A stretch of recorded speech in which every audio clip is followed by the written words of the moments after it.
Meanwhile, Jacob Schiff began funding Jewish revolutionaries led by Leon Trotsky, pursuant to orchestrating a coup d'etat in Russia. Schiff's grandson related later that the old man sank about 20 million for the final triumph of Bolshevism in Russia. Paul Warburg's younger brother Max, who ran the family bank headquarters in Hamburg, also helped fund Lenin and Trotsky. But before a coup in Russia would be attempted, the banker saw another opportunity to weaken the Tsar, which involved Japan. There is just no way around it. In order to understand anything about Japan, you have to know what happened there in 1600. In that year, after centuries of fighting between dominant clans, a large battle took place at Sekigahara, in which over 150,000 samurai fought. During the fighting, several clans switched sides, and Tokugawa Ieyasu and his supporters won a decisive victory. Ieyasu subsequently moved his clan to Edo and united Japan under what is known as the Tokugawa shogunate, Tokugawa being the clan name, and shogunate meaning simply military rule. The emperor at this time became a figurehead. 3 participants on the losing side at Sekigahara, the Mori, Shimazu, and Chosokabe clans, were ill-treated by Ieyasu and became bitter enemies of the Tokugawa. They would exact their revenge on the clan centuries later. Under the Tokugawa, Japan became a closed country. With the exception of the Dutch, who were given exclusive rights to trade with Japan through the port of Nagasaki, the country would remain off-limits to foreigners for the next 2.5 centuries. The Tokugawa clan maintained relative peace in Japan until 1853, when the American Admiral Perry showed up on its shores with a fleet of 4 black-hulled warships and demanded Japan open its borders to foreign trade, or else. Japan went into a panic.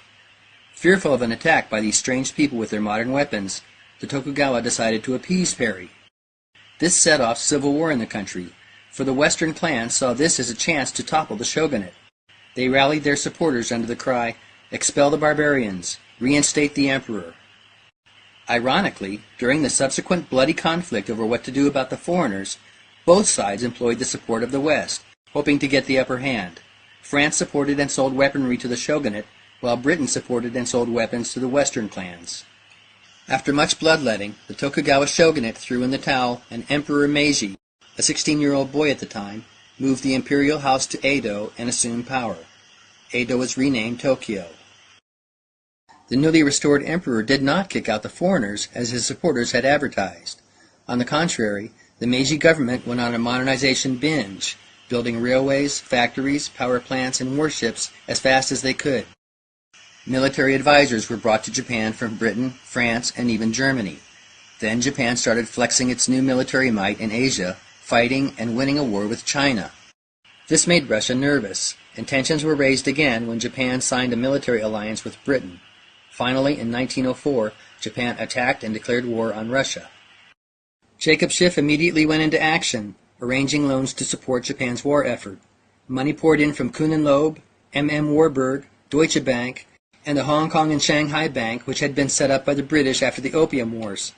Not only did Schiff make sure Japan got all the money it needed, he used his influence to see that Russia got none. Japan's decisive victory over Russia surprised the world.